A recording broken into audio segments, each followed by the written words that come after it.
Good morning and welcome. This is Russian Invasion. I'm Ladi Akiriduluale. The headlines. Ukrainian officials confirm at least 70 soldiers are killed in a Russian artillery strike. UK Prime Minister Boris Johnson says the UK will continue to bring maximum pressure to bear on Russia as he flies to Poland and Estonia. Plus, Australia commits $70 million to fund lethal defensive weapons for Ukraine.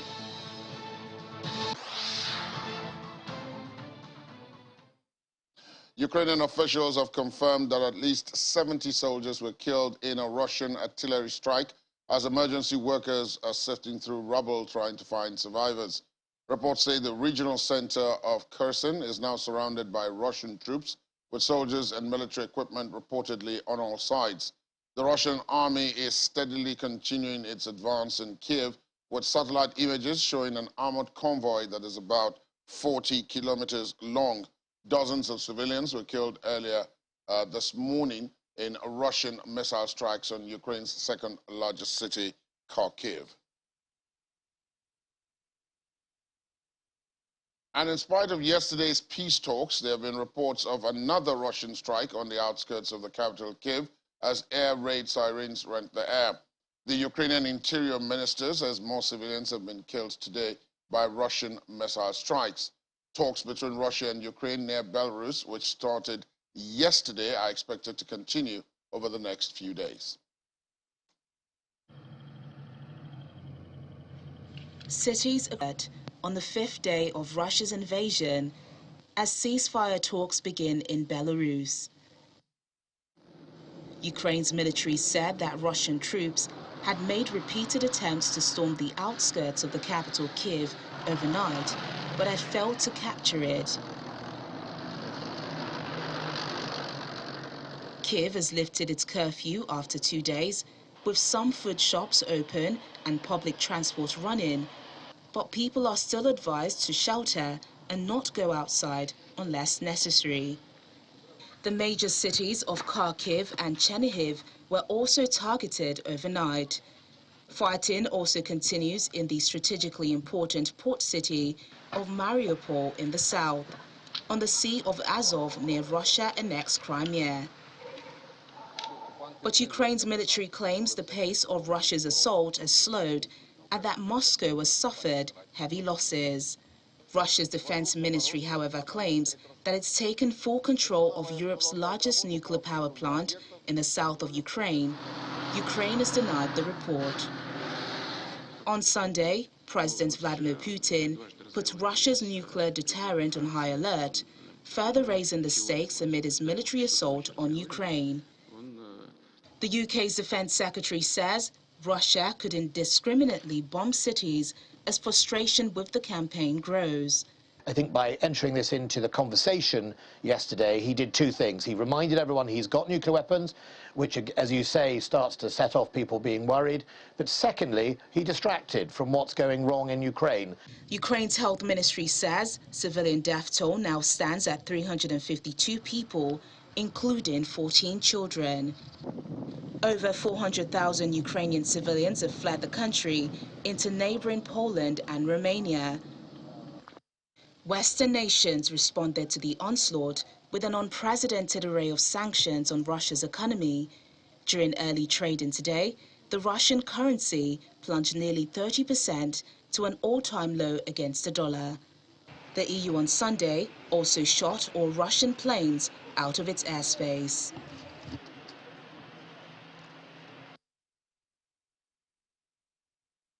In Nigeria, the federal government has given the assurance to begin the evacuation of its citizens on Wednesday, March the 2nd, that's tomorrow. And that's according to the Minister of Foreign Affairs, Jeffrey Onyema, who was speaking during a meeting with the Speaker of the House of Representatives, Femi Gbajabiamila. He says the evacuation follows the approval of the President. Evacuating, but we had to also see with Mr. President very quickly. Last week I went, saw him with the Chief of Staff, and he approved that we should go ahead with an airlift. And so we negotiated with their piece. So we have tentatively fixed for Wednesday. The idea is Romania is going to be the hub, and there are about 1,000 already that we're estimating to pick up from Romania. And then you have Slovakia about 200, Poland also about 250, and Hungary the same figure. There are about 150 going into wanting to go through Russia that we have asked students, our ambassadors, to try and get transit permits for. Some of them don't want to come back to the country, but the point is also that we've given a commitment to these transit countries that have given us timelines for the refugees to stay in their countries, and so we also have an obligation to ensure that within that timeline that they come back. In neighboring Ghana, its Foreign Affairs Minister Shirley Ayoko Bochwe says about 460 Ghanaian students have left Ukraine en route to Poland, Hungary, Romania, Slovakia, and the Czech Republic following Russia's invasion. The students will be received by officials from the country's diplomatic missions, honorary consuls, and officials of the Ghana Students Association. They are expected to return to Ghana in the coming days. Parents and guardians of the students have been invited by the government to a meeting in the capital, Accra, this morning. The government had earlier urged the students in Ukraine to seek shelter in their homes or in designated government places of shelter. More than 1,000 Ghanaian nationals are currently studying or working in the Ukraine. A number of Africans had complained of racism at the Ukraine-Poland border. More students arrived in New Delhi, the capital of India, after being evacuated from Ukraine 5 days after Russia invaded the country in the biggest assault on a European state since World War II. India plans to send 4 senior ministers to Ukraine's border nations, a government source told reporters yesterday, to help in the rescue of thousands of its citizens who remain trapped. Indian students, numbering about 18,000, constitute the largest group of the nearly 76,000 foreign students studying in Ukraine, mainly in medical courses, according to the official estimates. Way out other than fighting and kicking. Crossing the border is the biggest battle because there's a lot of crowd there, and some of my friends who came with me are still unable to cross the border because there's a lot of crowd and there's no way out other than fighting and kicking and pushing each other and crossing the border. But after crossing the border, yes, embassy is taking care of everything. Still a dire situation for many of those trying to get out of Ukraine. Now, all of this is having economic impact in different parts of the world, which one might not actually have thought of in the first place. So I want to take a slightly deeper look at that. Joining me this morning to discuss this is the Chief Executive Officer of Cowrie Assets Management, Mr. Johnson Chukwu. Good morning, Mr. Chukwu. Thank you for your time. Good morning, Ladi, and thank you for having me.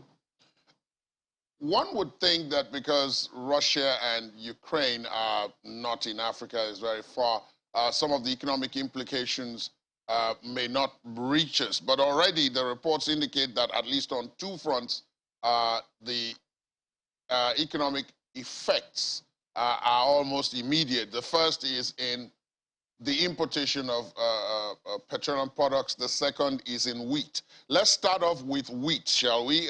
Between Russia and Ukraine, they produce about 30% of the world's wheat.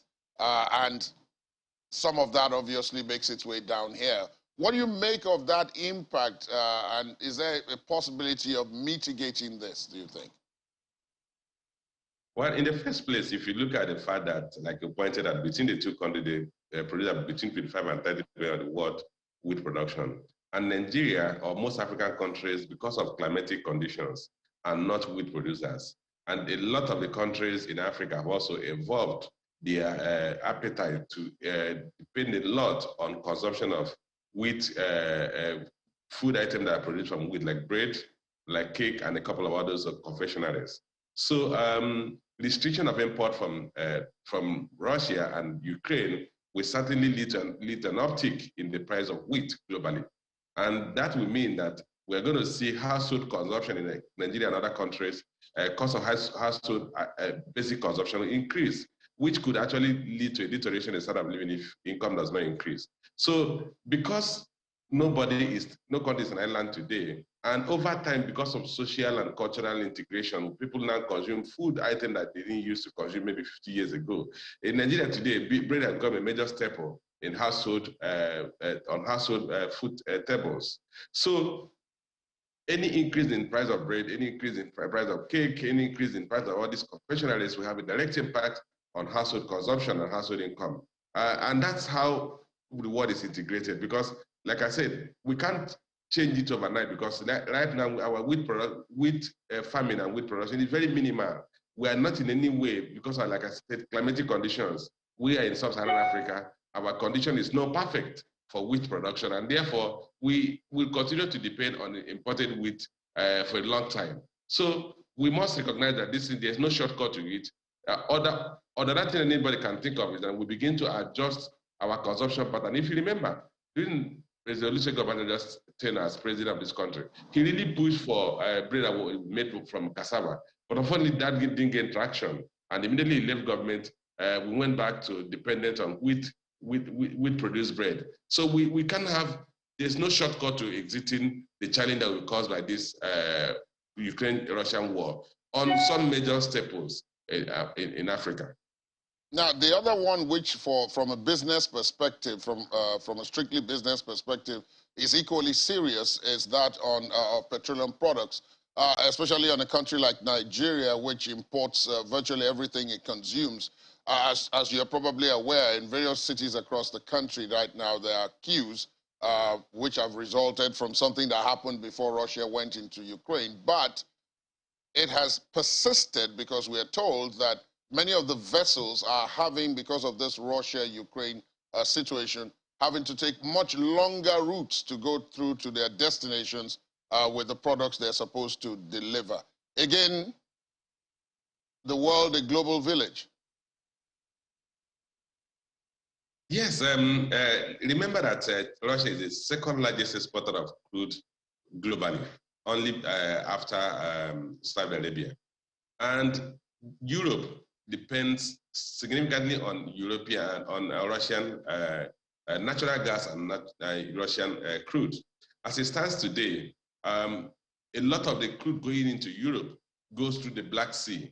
And that Black Sea, because of high fighting going on in that area, the area is now infested with submarines. So the vessels have to take longer routes to navigate, and the vessels are charging more. So that means the time it takes to get products from where they are produced, I mean crude, to the refineries, is taking a longer time, which means time to delivery of refined petroleum products will also take a longer time to get to countries like Nigeria, that 100% dependent on imported refined petroleum products.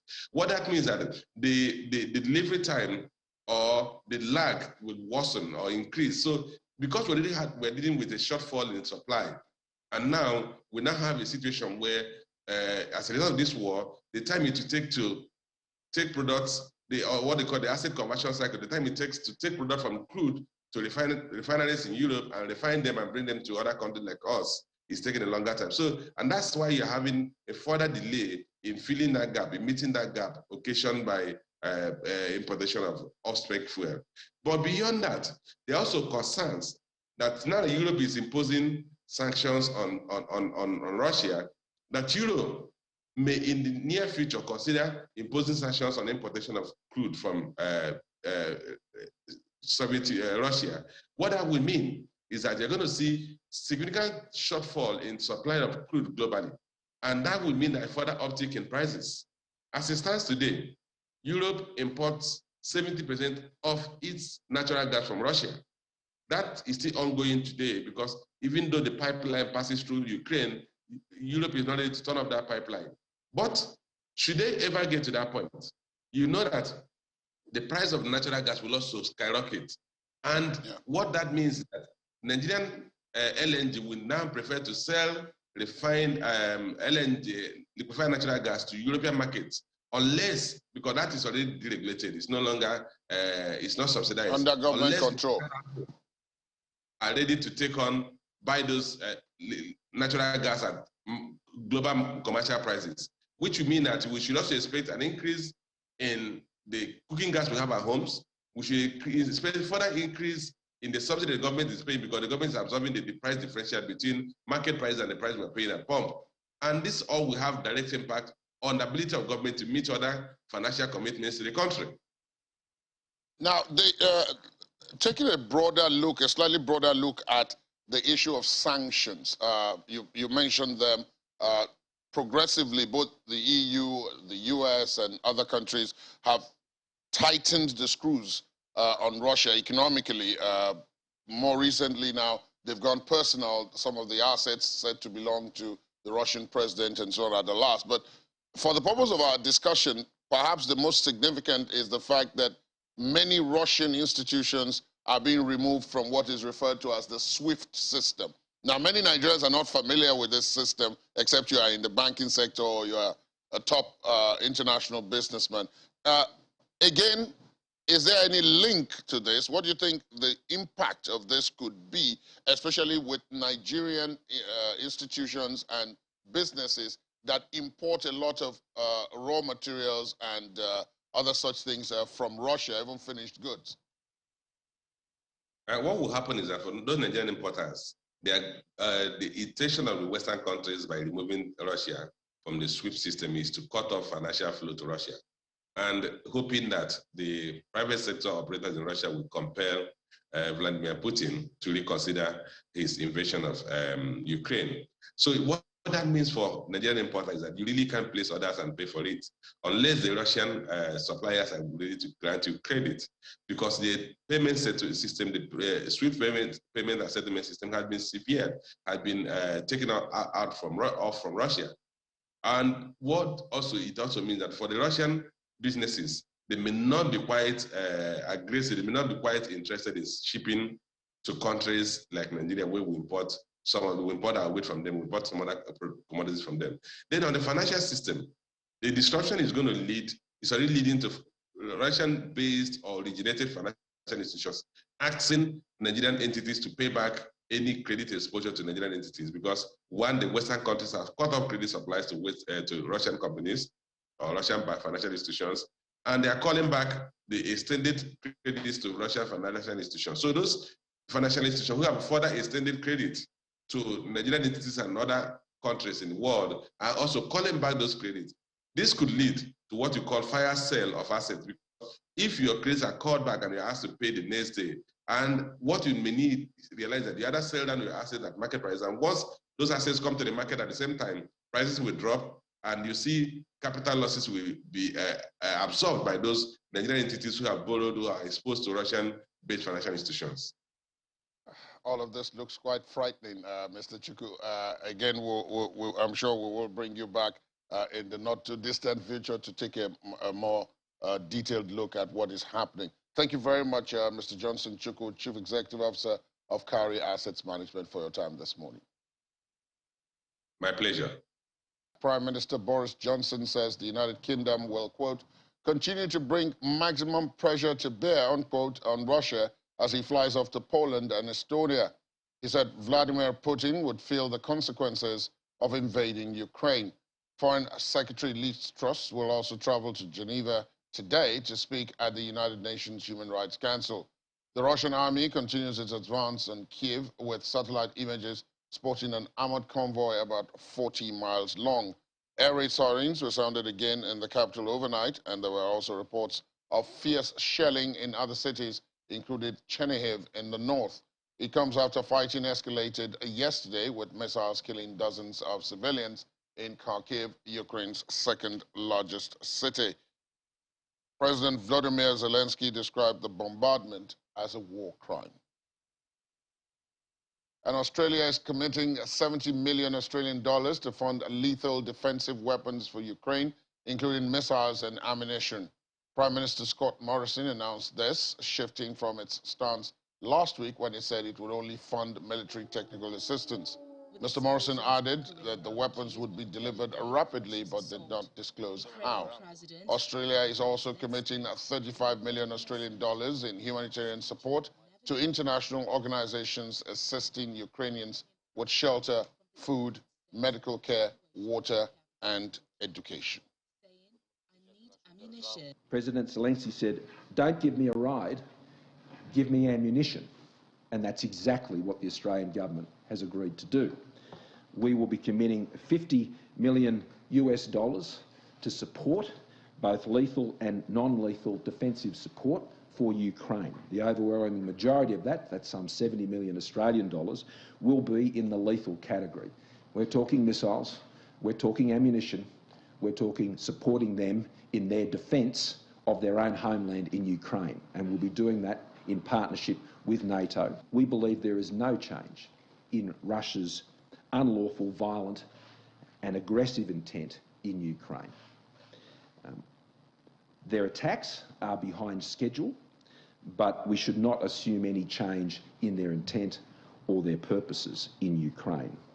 The economic, diplomatic and defence response has been far stronger than anticipated, and particularly, I believe, by the Russian government. And it is having a very serious impact on their progress. But what I would say is two things. One, don't do it. Don't do it. Secondly, the legal position at best is unclear. At best is unclear. And as a result, we would not be encouraging people to join in those efforts. On the other part of the world, Canadian Prime Minister Justin Trudeau says he will supply anti-tank weapons and upgraded ammunition to Ukraine to support its fight against the Russian invasion, and it will also ban imports of crude oil from Russia. Canada has already sent weapons and non-lethal support to Ukraine, and it has backed a number of sanctions, including supporting the removal of Russia from the SWIFT system for international bank payments. Over the weekend, President Putin continued his brutal assault on Ukraine. But Ukrainians have held strong. The whole world is inspired by the strength and intensity of their resistance. And Canada will continue to deliver support for Ukraine's heroic defense against the Russian military. Yesterday, we announced that we would be sending new shipments of military supplies, including body armor, helmets, gas masks, and night vision goggles. Today, we are announcing that we will be supplying Ukraine with anti-tank weapons systems and upgraded ammunition. Of course, this is in addition to our 3 previous shipments of lethal and non-lethal equipment. It's encouraging to see so many of our partners also stepping up to deliver support and equipment to Ukraine. The international community is rallying to support democracy and the people of Ukraine. The Canadian Armed Forces will also be providing airlift support to transport supplies and aid and to contribute to other NATO efforts. On Saturday, alongside our allies and partners, we announced our support for removing several major Russian banks from the SWIFT payment system. This will leave these banks effectively disconnected from the international financial system. And to prevent the Russian central bank from undermining the impact of our sanctions, we are paralyzing its international reserve assets. As of this morning, Canadian financial institutions are barred from any transactions with the Russian central bank, and we are prohibiting any direct or indirect dealings in Russian sovereign debt. The Chinese envoy has called for efforts to create an enabling atmosphere and conditions for direct negotiations that have been started between Russia and Ukraine over the conflict. China's permanent representative to the United Nations, Zhang Jun, made the statement at an emergency special session of the UN General Assembly. Noting that the situation in Ukraine is changing sharply, the Chinese envoy called for all parties concerned to exercise necessary restraint and step up diplomatic efforts conducive to a political solution. And staying in the United Nations, the Secretary General, Antonio Guterres, continues his calls for an immediate end to military operations in the Ukraine. Mr. Guterres made the statement in addressing an emergency special session on Ukraine held at the General Assembly. Noting that the world is facing a tragedy for Ukraine, Guterres said the UN will keep on providing humanitarian support to the people in Ukraine while mediating between the two sides to seek a peaceful solution. Are talking now, but the passive dialogue must always remain open. It's never too late to engage in good faith negotiations and to address all issues peacefully. I hope that the direct talks now taking place between Ukrainian and Russian delegations will produce not only an immediate halt to the fighting, but also a path towards a diplomatic solution. Well, to take a look at the possibilities of that happening, we're being joined by legal practitioner and international affairs analyst, Mr. Sani Ekpotusi, for more of this. Good morning, and thank you for joining us on the program. Good morning. Yes. Is it too late? Are the odds stacked against a peaceful resolution of this, do you think? Because it does appear as if, as the days go by, the positions are hardening.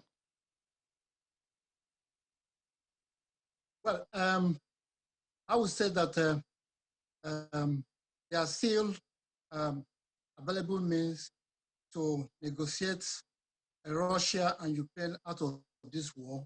Although they met on Monday and it ended in well, there was no peaceful resolution. I think that more avenues to be created for dialogue, and if more avenues are created, I sincerely hope that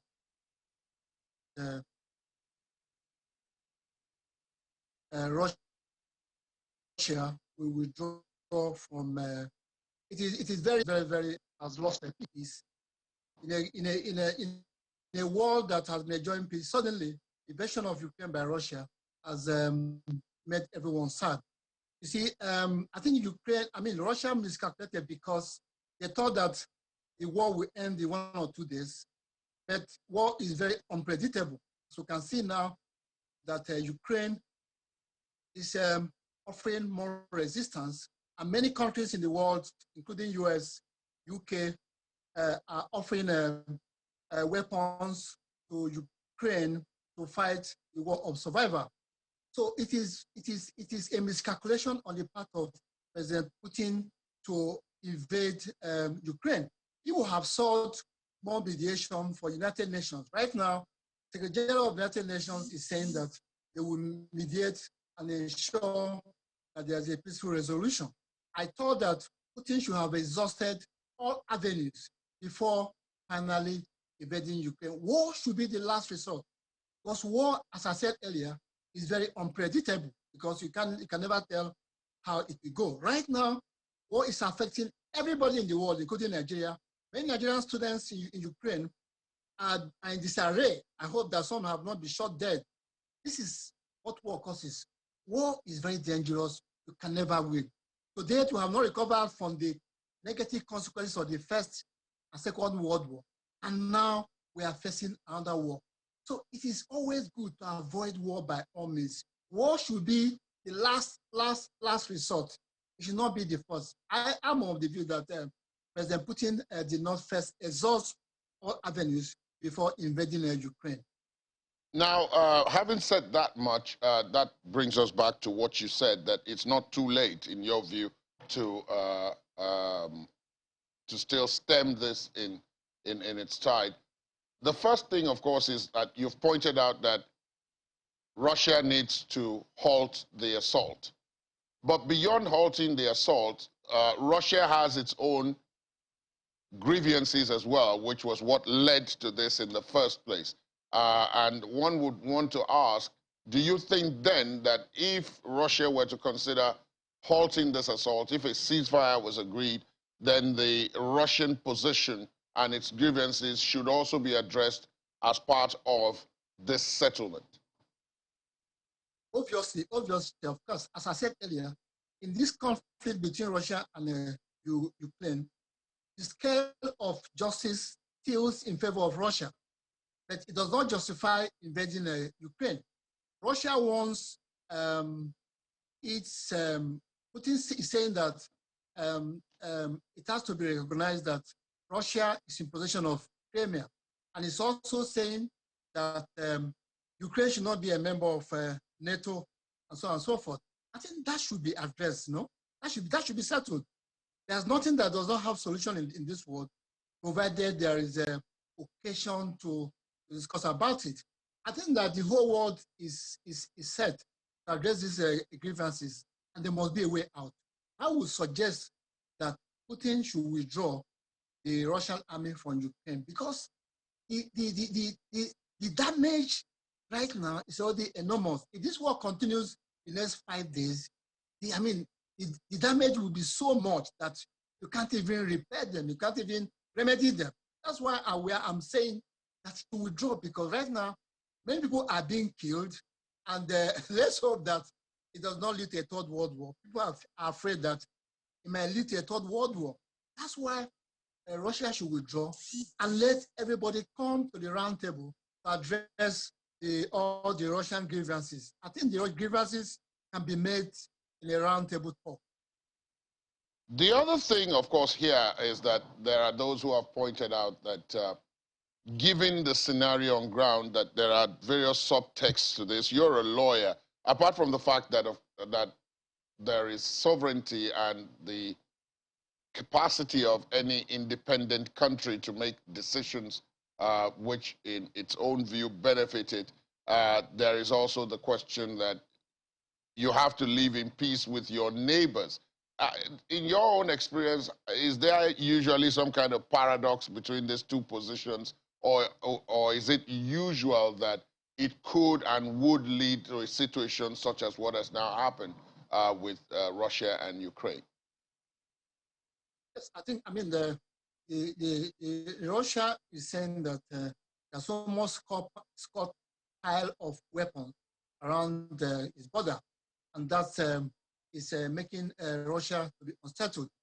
And okay, we are saying that this, notwithstanding, it does not justify waging war against Ukraine, because it's a violation of Section 2 or Section 4 of the United Nations Charter, which stipulates that countries should not invade another sovereign country under any reason.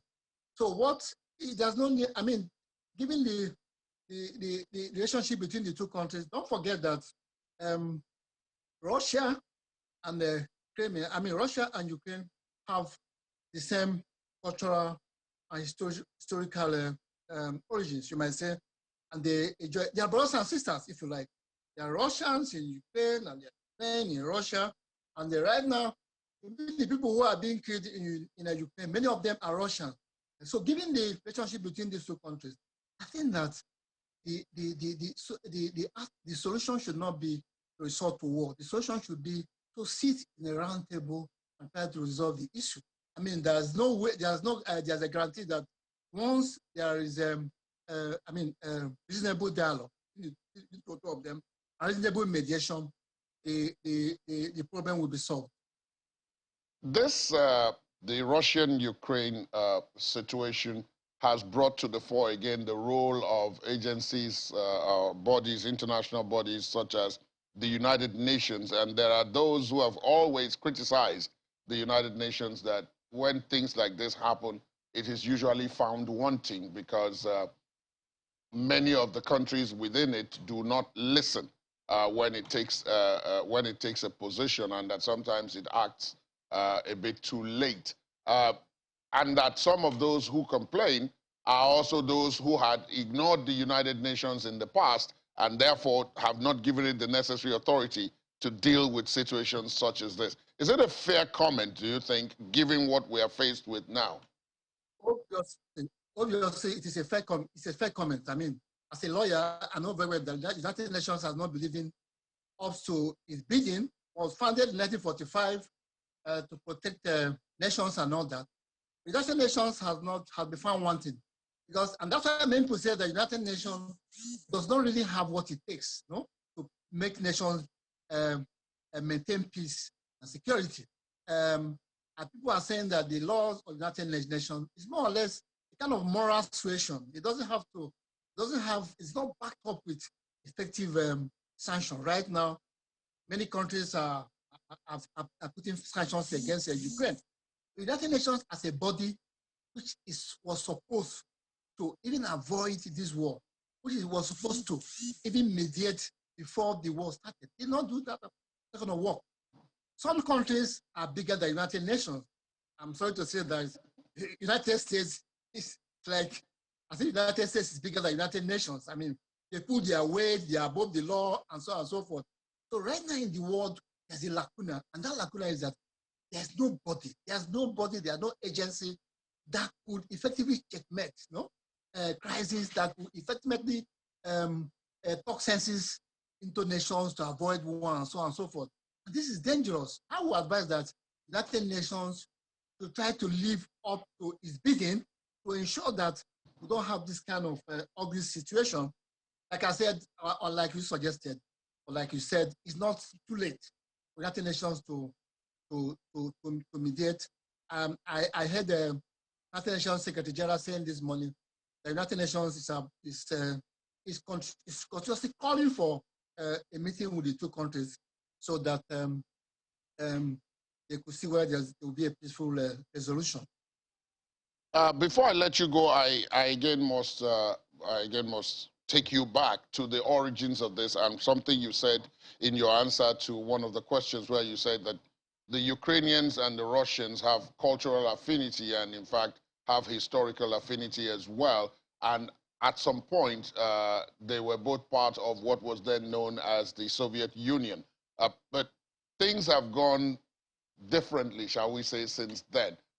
And that is where we are today, because the Ukraine wants to join NATO, it wants to join the EU, and the Russians, for security reasons, say that that will not be acceptable. That's making them nervous. There are other parts of the world where similar situations are currently existing, even though they haven't blown out into war yet.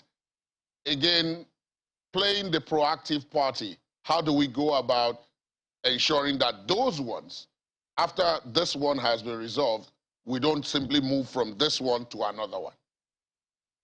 Yes, I guess you have in mind China and Taiwan. Well, I think that this is why I'm saying that the United Nations should be very proactive and envisage what's going to happen, because we saw this coming, we saw this war coming. I mean, Putin said that he was going to do this invasion and all. And the United Nations should have intervened immediately. I think that to avoid China invading Taiwan, or even to avoid even Nigeria invading Cameroon, I hope it doesn't happen. Anyway, this is, I think I'm over stretching it. But to avoid other things happen, this is already a bad precedent. To avoid it happening, I think the United Nations should be proactive to investigate the situation and call for the meeting and all that, so that we do not see it happen. I mean, now that it has happened, I'm still, or not, the whole world is appealing to President Putin to be humble enough to give peace a chance. There's nothing as good as peace. I mean, because right now the whole world is in trouble. It's affecting everybody. Everybody, including Russians, who are, some of them are even carrying a protest and saying, look, this war is not, this war should be stopped. And some of them are being arrested. So everybody is, is out to give peace a chance. It's a bit difficult, don't you think? It's a bit difficult because one thing that stands out Russia from amongst many of the others who may have been thinking along this line is that Russia has nuclear weapons, and because it has nuclear weapons, many of the countries that are involved and that are offering support and so on to Ukraine have stayed away from physically being on ground there. Because of this scenario of Russia having nuclear weapons and giving indication that if a push came to shove, they might consider using them. I mean, this is not a very fair comment on the part of Putin. Russia has put its nuclear weapon on the alert, and the United Nations have responded by saying that is not afraid of the Russian nuclear weapon. And other countries will say the same.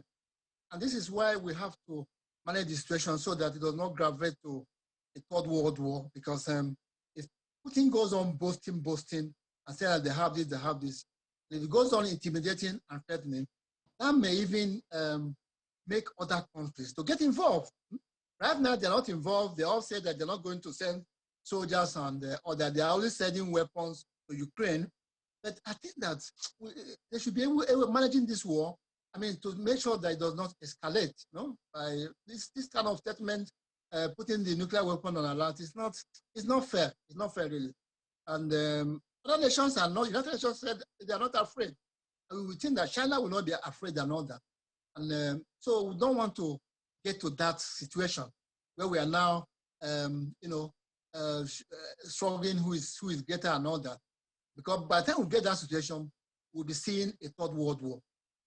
Something that many people didn't quite consider, and which was a statement that was made, was that almost at the start or the second day after Russia invaded the Ukraine, it also sent an announcement out to Finland and I believe probably Denmark and so on, saying that they also must not consider joining NATO or the EU for the same reason as the Ukraine.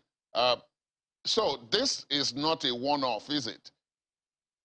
No, it's not a one-off, because if by any chance Finland is affected by any of the missiles or whatever, of course they will join the war. It becomes, and also other countries will join. That's why it's very dangerous not to continue, because once Finland, Sweden, and other countries are affected in one way or the other, then they are going to join, and then we are seeing, and the other countries will join, and then we'll be in trouble. So I think that that's why anybody that knows President Putin, his friends, should please appeal to him that it does not. There's also the issue of hubris and pride here, because I told you that President Putin has miscalculated. He thought that the war will end in 2 or 3 days, but Ukraine is putting up a stiff resistance because of the ammunitions and weapons given to her by others. And they said that their country, pride is here. Putin is saying, I want to do it. I don't want to be seen as a failure. I want to do it. But that kind of thing will spoil things, and it will lead to a third world war. And I think that, look, somebody should advise me and say, please, be humble enough. Let's stop it. No, let's stop it. All right, then. Thank you very, very much, Mr. Sonia Kwuwusi, for your comments and for your time on the Russian invasion this morning. It's been a pleasure having you. Thank you very much. Thanks. Hundreds of demonstrators turned out outside Israel's parliament in Jerusalem to call on Israel to help Ukraine against the Russian invasion of its territory. The protesters, some of Ukrainian origin, called on Israeli Prime Minister Naftali Bennett to take action and help Ukraine militarily. Talks between Russian and Ukrainian officials began on the Belarusian border yesterday as Russia faced deepening economic isolation after invading Ukraine and the biggest assault on a European state since World War II.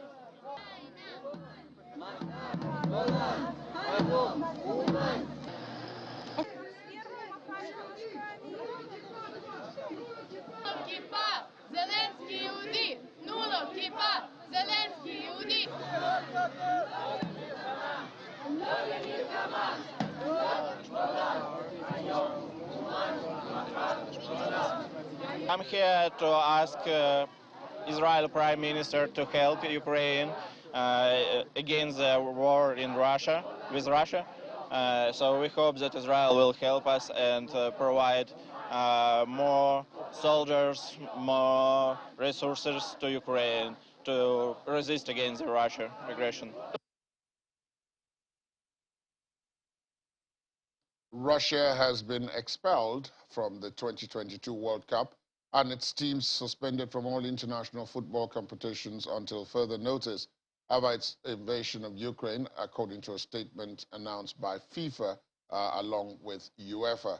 The men's team had been due to play in qualifying playoffs in March for the World Cup in Qatar later this year, while its women's side had qualified for the European Championships in England to be held in July.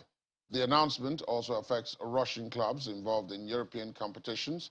Russia was due to play Poland in a World Cup qualifying playoff semi-final on March the 24th and could have gone on to face Sweden or the Czech Republic on March the 29th for a place at the finals. Meanwhile, the International Olympic Committee has urged sports federations and organizers to exclude Russian and Belarusian athletes and officials from international events following its invasion of the Ukraine. The IOC had also withdrawn the Olympic Order, its highest award, from all high-ranking Russian officials, including President Vladimir Putin.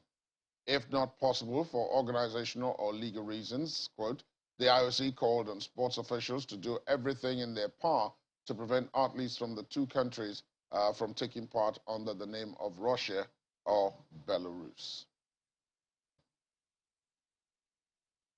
England, Scotland, and Wales will not play Russia in football matches at any level for the foreseeable future, including any team recognized as Football Union of Russia. The statement from England FA said that the decision had been made out of solidarity with Ukraine and to condemn the atrocities being committed by the Russian leadership. The Football Association of Wales said it stands in solidarity with Ukraine and feels an extreme amount of sadness and shock to the recent developments in the country. The Scottish Football Association is also taking the same stance against Russia.